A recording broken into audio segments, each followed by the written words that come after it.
Hello friends, आज की हमारी कहानी एक Korean thriller movie the villagers की है। मूवी के स्टार्टिंग में हम एक लड़की को देखते हैं जिसका नाम सुयन है। वो नंगे पैर देर रात को रोते हुए कहीं जा रही है। तभी उसके सामने एक कार आकर रुकती है और वो उस कार में बैठ के कहीं चली जाती है। वो कहाँ और किसके साथ गई है ये किसी को नहीं पता। फिर सीन शिफ्ट हो जाती है। हम बॉक्सिंग कोच डोंगसू को देखते हैं। डोंगसू बहुत ही गुस्से में है क्योंकि उसकी टीम मैच फिक्सिंग की वजह से सेकंड पोजीशन पे आई है। गुस्से में वो जीतने वाली टीम के पास एक रेस्टोरेंट में जाता है। वहाँ जाके वो देखता है कि जीतने वाली टीम और बॉक्सिंग एसोसिएशन के कुछ मेंबर्स एक साथ डिनर कर रहे हैं। तभी डोंगसू की उनसे कहासुनी हो जाती है और इसी बीच वो एक को पीट देता है जो कि बॉक्सिंग एसोसिएशन का वाइस प्रेसिडेंट है, जिस वजह से डोंगसू को बॉक्सिंग एसोसिएशन से बैन कर दिया जाता है। इसलिए अपने खाली समय में उसे अपनी बहन की याद आती है जो कि एक गांव में रहती है और वो अपने भाई को एक स्कूल में स्पोर्ट टीचर के जॉब पे लगवाती है। गाँव जाते समय उसके कार का टायर पंक्चर हो जाता है। डोंगसू कार से उतरकर एक मैकेनिक को कॉल करता है। तभी उसकी नजर पास में एक बोर्ड पे पड़ती है जहाँ एक लड़की की मिसिंग पोस्टर लगी हुई थी। ये उसी लड़की की फोटो है जिसको हमने मूवी के स्टार्टिंग में देखा था। उस मिसिंग पोस्टर पे किसी ने कुछ गलत वर्ड लिखा हुआ था जिसे देखकर डोंगसू को बुरा लगता है और वो उसे मिटा देता है। खैर, वो इस शहर में नया है। वो देखता है कि 3 लड़कियां मिलकर एक लड़की को परेशान कर रही है।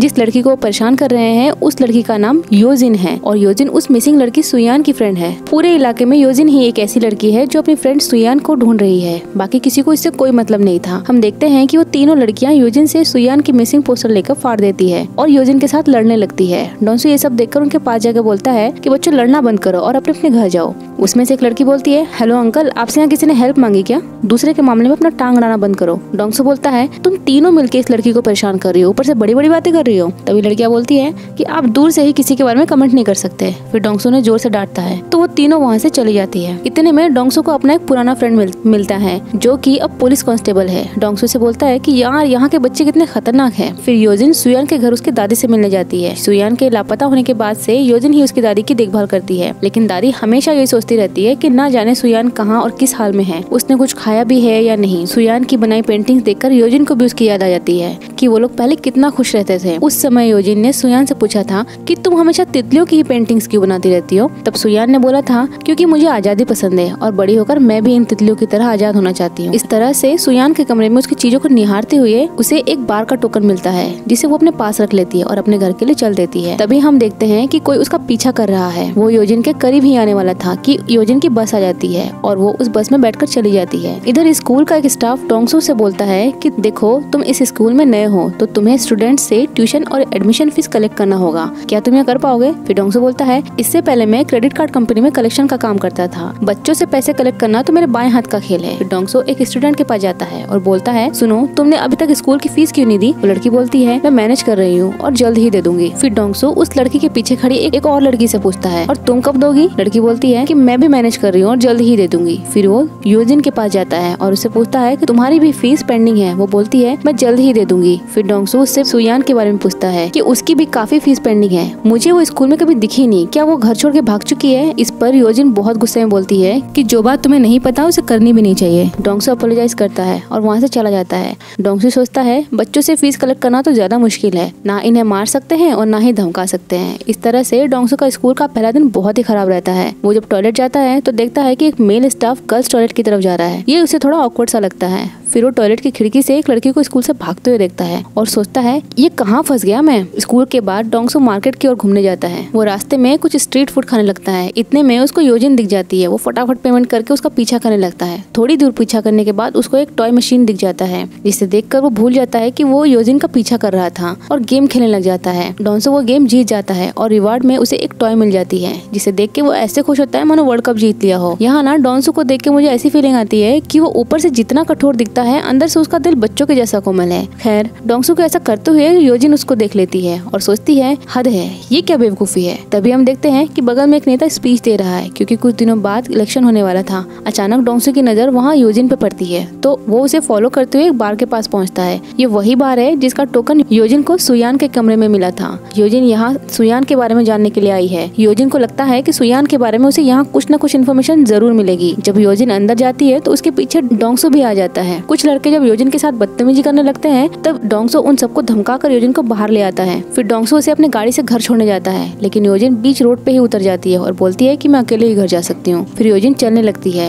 एक ब्लैक कार उसका पीछा करती है। पहले तो योजिन डर कर रुक जाती है, फिर कार आगे बढ़ जाती है जिससे वो थोड़ा रिलैक्स हो जाती है। तभी उस गाड़ी से एक आदमी मास्क और ब्लैक ड्रेस पहनकर योजिन के पास तेजी से भाग के आता है और इसे इलेक्ट्रिक शॉक देकर बेहोश कर देता है। उधर डोंसू देखता है कि योजन इसकी गाड़ी में अपना फोन भूल गई है। डोंसू उस फोन को वापस करने के लिए अपनी गाड़ी घुमाता है। ब्लैक ड्रेस पहना हुआ आदमी योजन को अपनी गाड़ी में डालने ही वाला था कि डोंसू वहाँ पहुँच जाता है और किडनैपर्स उसे देखकर वहाँ से भाग जाते हैं। उसके बाद डोंसू किम को हॉस्पिटल लेके जाता है। जब वहाँ पुलिस आकर पूछताछ करती है तो पुलिस के बिहेवियर से ऐसा लगता है जैसे वो इस घटना को लेकर बिल्कुल भी सीरियस नहीं है। तब योजन पुलिस को बोलती है कि जिन लोगों ने सुयान को किडनैप किया है शायद उन्हीं लोगों ने मुझ पर हमला किया हो। ये सुनकर पुलिसमैन उस बात को और भी हल्के में लेता है और योजन से बोलता है कि तुम्हारे मन में जो भी आएगा वही बकोगी, अपने आप को जासूस समझती हो। इस बात पर डोंसू गौर करता है और सोचता है पुलिस इतनी लापरवाह कैसे हो सकती है। फिर वो अपने कांस्टेबल फ्रेंड से पूछता है कि क्या बात है, सुयान के केस को लेकर पुलिस सीरियस क्यों नहीं है। उसका फ्रेंड बोलता है कि सुयान के केस में अभी तक FIR नहीं हुई, इस वजह से पुलिस कुछ भी नहीं कर सकती। तब डोंसू खुद ही सुयान की मिसिंग कंप्लेंट लिखवाकर उसकी दादी से पावर ऑफ अटॉर्नी पर साइन करवा के अपने कांस्टेबल फ्रेंड को देते हुए स्कूल की ओर चल देता है। वो अपने पास में बैठे एक आर्ट टीचर से बात करता है, लेकिन वो आर्ट टीचर ऐसे रिएक्ट करता है जैसे वो डोंसू को पसंद ही नहीं करता। फिर हम देखते हैं कि डोंसू योजन के पास गया और बोलता है कि मैंने सुयान के बारे में पुलिस कंप्लेंट कर दिया है, तो उसे ढूंढने के लिए अब तुम्हें कोई खतरनाक स्टेप लेने की जरूरत नहीं है, अब पुलिस ही उसे ढूंढ कर निकालेगी और प्लीज तुम कोई गड़बड़ मत करना। फिर योजन बोलती है कि आप इतने बेफिक्र होकर इसलिए बोल रहे हैं क्योंकि सुयान आपकी कुछ भी नहीं लगती।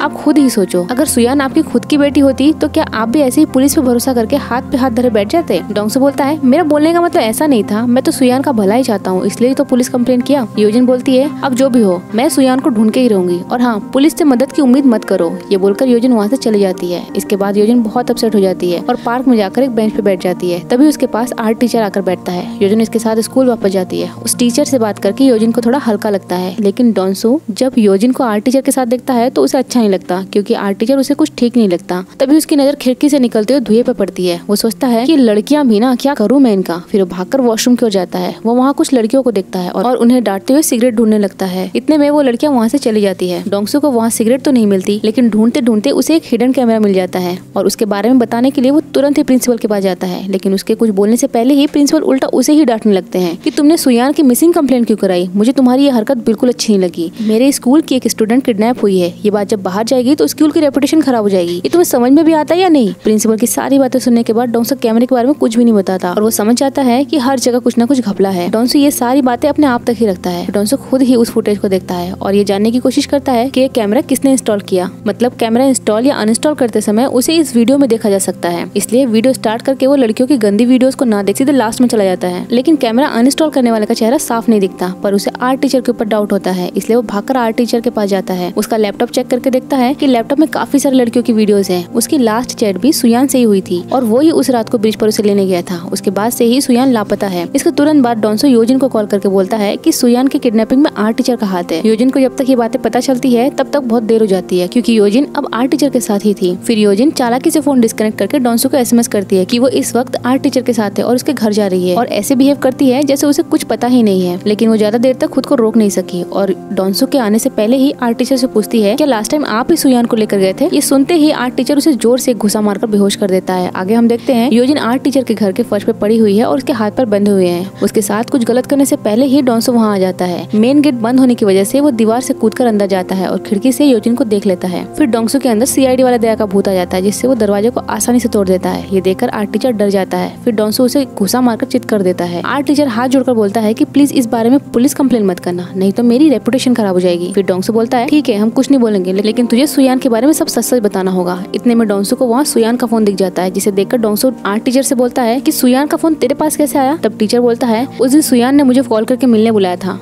जब मैंने उसे गाड़ी में बिठाया तो बहुत परेशान लग रही थी और उसके बॉडी पे चोट के निशान भी थे। कुछ दूर जाने पे उसने अचानक से फ्यूल स्टेशन के सामने कार रोकने को बोला और मुझसे बोला कि मुझे फ्यूल स्टेशन पे उतार दो, मुझे यहाँ कोई लेने आने वाला है, आप जा सकते हैं। फिर मैं ज्यादा न सोच के वहाँ से चला गया, लेकिन उसे इस हालत में देख के मेरा दिल नहीं माना। मैं फ्यूल स्टेशन वापस गया तो वो मुझे वहाँ नहीं मिली, लेकिन फ्यूल स्टेशन के वॉशरूम के सामने मुझे उसका फोन मिला और मैं उसे अपने साथ लेकर आ गया। इसके बाद आर्ट टीचर को डोंसू पुलिस स्टेशन ले जाता है। पहले तो पुलिस केस लेने में आनाकानी करती है, लेकिन बाद में आर्ट टीचर को अरेस्ट कर लेती है। डोंसू के जाने के बाद पुलिस ऑफिसर किसी को कॉल करता है। इधर स्कूल के चेयरमैन और पॉलिटिशियन मिलकर डोंसू को नौकरी से निकाल देते हैं क्योंकि जो इलेक्शन लड़ने वाला है वो ही उस स्कूल का चेयरमैन है। और डोंसू की गलती ये थी कि इस स्कूल का टीचर होते हुए उसने सुयान की मिसिंग कंप्लेंट लिखवाई है। आगे हम देखते हैं कि डोंसू का कांस्टेबल फ्रेंड उसे कॉल करके बुलाता है और साथ ही ये भी बोलता है कि किसी ने आर्ट टीचर की उसी समय बेल करवा दी थी। इधर सुयान की लाश मिलती है। ये देखने योजन भी वहाँ आई है और लाश को देखकर वो जोर जोर से रोने लगती है क्योंकि सुयान उसकी बेस्ट फ्रेंड थी। अब तक वो इस उम्मीद में थी कि उसकी फ्रेंड वापस आएगी, लेकिन वो अब हमेशा के लिए जा चुकी है। इधर डोंसू डोंगसू को लगता है कि शायद अब किलर का नेक्स्ट टारगेट योजिन ही है, क्योंकि योजिन सुयान को ढूंढते हुए किडनैपर्स के काफी करीब चली गई थी। उधर डोंगसू का कांस्टेबल फ्रेंड इन्वेस्टिगेशन के दौरान कुछ ऐसा सुन लेता है जो उसे नहीं सुनना चाहिए था। फिर वो खुद ही सुयान के केस की छानबीन करने लगता है। सबसे पहले वो सुयान का मोबाइल ठीक करवाता है और कॉल लिस्ट में चेक करने पर उसे एक लड़की का नंबर मिलता है। वो डोंगसू को कॉल करके उस लड़की का नंबर देता है। इससे पहले वो कुछ और बोल पाता, पीछे से कोई आकर उसके सिर पे जोर से डंडा मारता है और वो नीचे गिर जाता है। डोंगसू अपने फ्रेंड से नंबर मिलने के बाद एक बार में जाके उस लड़की से मिलता है। शुरुआत में लड़की कुछ बोलने में आनाकानी करती है, लेकिन जब डोंगसू बोलता है कि सुयान मर चुकी है तो वो लड़की बोलती है कि सुयान इसी बार में गाना गाती थी, उस दिन भी वो गाना गाने आई थी। तब स्कूल के चेयरमैन अपने कुछ पॉलिटिशियन फ्रेंड्स के साथ यहाँ आए थे, लेकिन गाना गाते समय सुयान को हॉस्पिटल से कॉल आई कि उसकी दादी की तबीयत बहुत खराब हो गई है। फिर सुयान बार ओनर से छुट्टी मांगने गई, लेकिन बार ओनर उसे छुट्टी न देकर उसके साथ बदतमीजी करने लगा। सुयान उसे मारकर वहाँ से भाग गई। फिर बार के लोग सुयान को ढूंढने उसके पीछे गए। इसके बाद क्या हुआ मुझे नहीं पता। डोंगसू को वहाँ देखकर बार ओनर्स के गुंडे उस पर हमला कर देते हैं, लेकिन उन्हें समझना चाहिए था कि उनके सामने डोंगसू खड़ा है। वो सबकी जम के धुलाई करता है। डोंगसू मेन वाले को पकड़ के बोलता है कि तूने ही सुयान को मारा है ना? वो आदमी बोलता है कि नहीं, मैंने सुयान को नहीं मारा, बल्कि जब वो मुझे मिली तब वो मर चुकी थी। मेरे ढूंढने से पहले ही किसी ने उसे मार दिया था और मुझे जहाँ तक लगता है कि उसे चेयरमैन के बेटे ने मारा है, क्योंकि वो उसे पसंद करता था और उसने उसे प्रपोज भी किया था। तो डोंगसू को यहाँ एक क्लू मिलता है और वो जान जाता है कि स्कूल के चेयरमैन का बेटा ही आर्ट टीचर है। डोंगसू का पूरा यकीन हो गया था कि आर्ट टीचर का नेक्स्ट टारगेट योजिन है, मतलब योजिन की जिंदगी खतरे में है। डोंगसू तुरंत गाड़ी लेकर आर्ट टीचर के घर जाता है, लेकिन तब तक आर्ट टीचर योजिन को किडनैप करके कहीं और ले जा चुका था और वहाँ उसके पापा आ जाते हैं, मतलब चेयरमैन जो इलेक्शन लड़ने वाला था। अपने पापा को देखकर वो योजिन को छुपा देता है। इधर चेयरमैन अपने बेटे पर बहुत गुस्सा करते हुए बोलता है कि तेरी साइकोगिरी के चक्कर में मेरी रेपुटेशन खराब हो जाएगी। तूने पहले ही एक कांड कर रखा है, तेरी वजह से एक मर्डर केस भी चल रहा है। तब उसका बेटा बोलता है सुयान के मर्डर में किसका हाथ है, मेरा या आपका?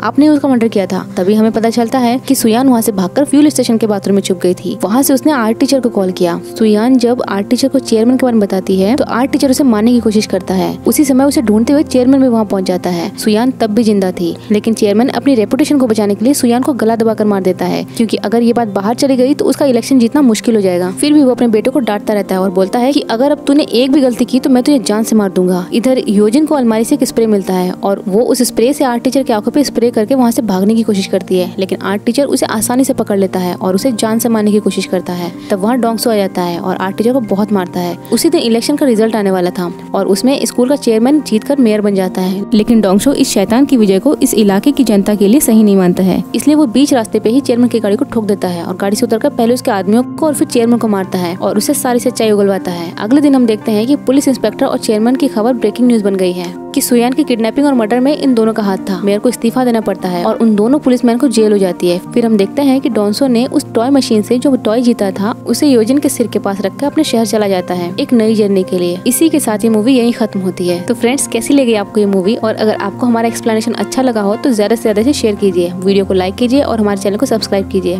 मिलते हैं एक और मजेदार कहानी के साथ, तब तक के लिए बाय बाय।